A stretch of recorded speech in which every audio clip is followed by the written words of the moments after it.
Rugby player की life का day कैसा होता है, like what is a typical day in the life of a rugby player, like nutrition wise और like game play, like training, और सबको include करके एक टिपिकल डे कैसा होता है? डिपेंड करता है कि अगर आप टूर्नामेंट में हो तो टोटली डिफरेंट होगा, और टूर्नामेंट में नहीं हो तो टोटली डिफरेंट होगा। बट मैं बात करूंगा जो टूर्नामेंट का डे होता है वो कैसे होता है।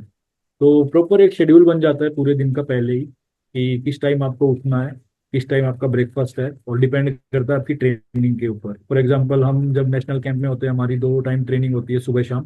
तो कभी वो ब्रेकफास्ट के बाद होती है, कभी ब्रेकफास्ट से पहले होती है, फिर एक इवनिंग में होती है। तो अगर सुबह उठोगे तो उठ के अच्छे से ब्रेकफास्ट करना है। ब्रेकफास्ट में इतना करना है कि आप अच्छे से ट्रेनिंग कर पाओ।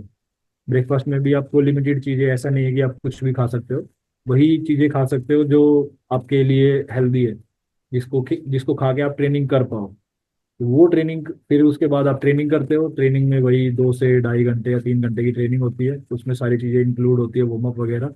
उसके बाद हम वापस आके अपना फ्रेशन अप होके, और थोड़ा बहुत टाइम मिलता है तो सो जाते हैं। फिर अपना लंच टाइम होता है, लंच करके फिर शाम को ट्रेनिंग होती है। लंच में भी वही चीज़ है कि प्रॉपर आपको रिक्वायरमेंट के हिसाब से ही, ऐसा नहीं है कि आप बिल्कुल पेट भर के कुछ भी इधर उधर का खा सकते हो। तो वो भी लिमिटेड चीज़ें ही होती है।